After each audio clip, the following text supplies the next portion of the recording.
Hello. मैं doctor Chandrakant पिंपड़े। मैं GHI educational institute की तरफ से आपसे बात कर रहा हूँ और ये आज मैं थोड़ा अलग बात कर रहा हूँ। देखिए, बात इस प्रकार की है कि हम लोगों के साथ में बहुत जगह पर ट्रैप खेला जाता है। डॉक्टर लोगों के साथ में सारी दुनिया में ट्रैप चालू है। इन्हें इस ढंग का ट्रैप चालू है जिसकी वजह से उनके ऊपर सत्ता पा सके। पॉलिटिकल लोग भी ट्रैप खेल रहे हैं, टीचर लोग भी ट्रैप खेल रहे हैं, सब लोग ट्रैप खेल रहे हैं, एक दूसरे को फंसाना चाहते हैं। तो नॉलेज ऑफ डिसीज़ ये सब्जेक्ट ऐसा है कि जिसमें बहुत बड़े प्रमाण में ट्रैप है। बीमारी के नाम के वजह से बहुत बड़े प्रमाण में ट्रैप है। वो नाम भी इस प्रकार के है कि सामान्य व्यक्ति उसके बारे में सोच ना सके। पैथोलॉजिकल टर्मोलॉजी भी इस प्रकार की है कि सामान्य व्यक्ति को उसके बारे में पता न लग सके। इस प्रकार के ट्रैप है। अब सामान्य व्यक्ति सोचता है कि ये हीमोग्लोबिन का मतलब क्या है, ये सोचता है, तो उसके कान पर जो भी आता है उस ढंग से वो उसकी सोच धारण करता है। तो इस प्रकार का नॉलेज ऑफ डिसीज का ट्रैप है। आयुर्वेदिक डॉक्टर लोगों ने आयुर्वेद में वात पित्त कफ इस प्रकार के ट्रैप किए हैं। मगर आप सीधी सादी बात क्यों नहीं करना चाहते? आप ये क्यों नहीं बोलना चाहते हैं कि ये मुझे लक्षण है? डॉक्टर हैनीमान इन्होंने जो 491 सोरिक सिम्टम्स दिए हैं, उन्होंने उसमें नॉलेज ऑफ डिसीज के शब्द यूज़ करना नहीं चाहिए कि यानी उसको टाल दिया। तो बात ये है कि उन्होंने सामान्य भाषा को, जो सामान्य व्यक्ति उसके बारे में सोच सकता है, उसके बारे में वो कुछ इन्फॉर्मेशन दे सकता है, इस प्रकार की भाषा उन्होंने यूज़ की है। तो हमने वो भाषा क्यों नहीं यूज़ करना चाहिए और सामान्य लोगों के पास में ये बातें क्यों नहीं पहुंचाना चाहिए? हम वो नहीं कर रहे। हम लोगों के दिमाग में शब्द दे रहे हैं कि आप डायबिटीज़ है तो डायबिटीज़ को पकड़ के उनकी वो सोच बन सकती है। ब्लड शुगर का नाम लेके उनके दिमाग में वो सोच बनती है। आप लक्षणों की भाषा क्यों नहीं बोलना चाहते? आप वही चीज़ को कॉम्प्लिकेटेड करके क्यों बोलना चाहते हैं? और जो बात महत्वपूर्ण है उसको कॉम्प्लिकेटेड करके सोचना क्यों चाहते हैं? ये बहुत बड़ी बात है। अगर कोई कठिन शब्द दे दूँ या कुछ ऐसे शब्द बोलूँ कि आप सम्मोहित हो जाए, आपकी बुद्धि को बंधन गिर जाए, ऐसी बात क्यों होना चाहिए? मगर एलोपैथी में वो टेक्स्ट में वो सब हो गया और वही बात सब डॉक्टरों के सामने रखी गई और डॉक्टर लोग उसी ढंग से सोचते हैं। पैथोलॉजिकल रिपोर्ट देख के निर्णय लेते हैं, वो सिम्टम्स देख के निर्णय नहीं लेते हैं। उनका निर्णय पैथोलॉजी के ऊपर ज़्यादा जोर रहता है। उनको उसमें सिक्योरिटी महसूस होती है, उनको सिम्टम्स में सिक्योरिटी महसूस नहीं होती। उल्टी गंगा बह रही है, तो ऐसा नहीं होना चाहिए। डॉक्टर हैनीमान इन्होंने आपको सोरिक सिम्टम्स दिए हैं और वो सोरिक सिम्टम्स के ऊपर से आप डिसीज़ को पहचानना चाहिए, ना कि आप डिसीज़ के वजह से आप सोरिक सिम्टम्स की इधर देखें। ये बात गलत है। किसी को भी तकलीफ होती है तो डिसीज़ के सिम्टम्स के वजह से ध्यान में आता है। विदाउट सिम्टम्स वो डिसीज़ के बारे में पता नहीं चलता।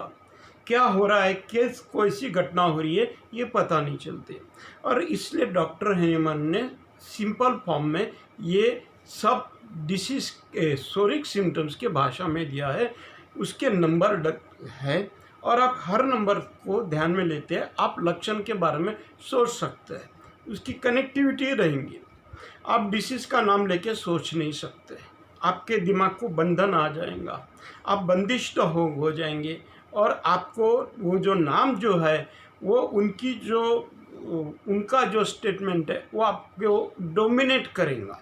हर जगह पर आपको बोलेंगे कि आप इस ढंग से सोचो, आपको बोलेंगे कि ये डायबिटीज़ है तो ब्लड शुगर के ढंग से सोचो।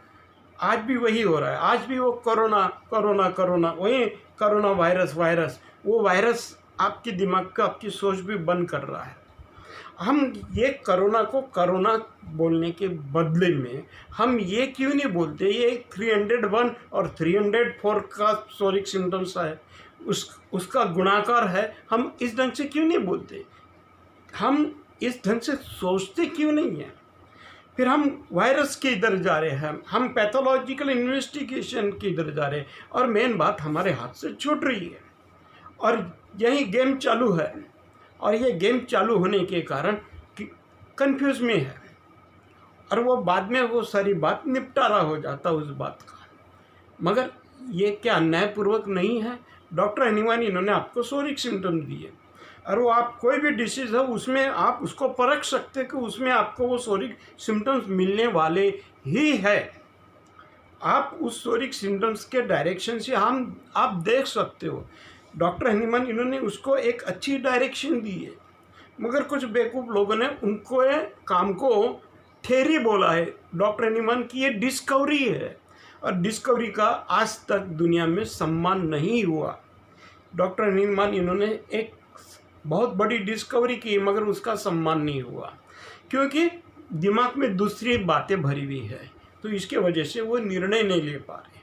और बहुत सारे ब्रिलियंट लोग हैं, एलोपैथी में भी ब्रिलियंट है, आयुर्वेद में भी ब्रिलियंट लोग हैं, मगर वो सोच नहीं पा रहे, क्योंकि उन्होंने अपने आजू बाजू बंदिशें करके रखी। होम्योपैथिक डॉक्टर को भी एलोपैथिक टेस्ट के ढंग से सोचने के लिए मजबूर किया जाता है। अब ये सब दुनिया को कोरोना वायरस के शब्द से फांसा जा रहा है, उस शब्द से उनको सोचने के लिए मजबूर किया जा रहा है, और उनके कंसेप्ट से लेके ही सोचने के लिए मजबूर किया जा रहा है। उनकी स्वतंत्र बुद्धि नहीं रही, हमारी स्वतंत्र बुद्धि नहीं रही, हम विवेक से सोच ही नहीं पाते। हम मजबूर है, हमारे हाथ पैर में बीड़ियाँ डाली है, हम चल नहीं सकते, हम बैठ नहीं सकते, हम सोच नहीं सकते, क्योंकि ये इनके शब्द ने उनको बांधा है। और डॉक्टर एनीमन इन्होंने तो आपको मुक्त किया है, स्वतंत्र दिया है कि आप सोच सकते हो, तो आप ये मार्ग का अनुसरण क्यों नहीं करते? तो ये बात मुझे आपसे कहनी है, क्योंकि सोरिक सिम्टम्स ये ऐसी बात है कि जैसे रेलवे स्टेशन के जंक्शन है, जहाँ पर अलग अलग प्रकार की पैथोलॉजी के सिम्टम्स निर्माण होंगे, अलग अलग डिसीज़ के सिम्टम्स निर्माण होंगे। सोरिक सिम्टम्स कंबाइन हो जाएंगे तो अलग अलग डिसीज़ का फॉर्मेशन हो जाएगा। तो हमको उस ढंग से सोचना चाहिए। अब हमारी सोच बदलना बहुत ज़रूरी है, नहीं तो ये भूल भुलैया में हम भटकते रहने वाले हैं, ये बात की निश्चित है। आप विवेकी व्यक्ति हो, आप सोचो। डॉक्टर एनीमन इन्होंने आपको स्वतंत्र दिया है, और उस स्वतंत्रता की कदर करो, और उनकी बात आप अपनाओ, तो आपके जीने का ढंग बदल जाएगा, आपका सोचने का ढंग बदल जाएगा। इतना ही मुझे कहना है। ये आज मैंने ये सोरिक सिम्टम्स के दृष्टि से आपसे बातचीत की है।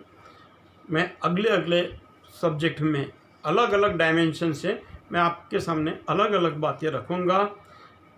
Thank you please.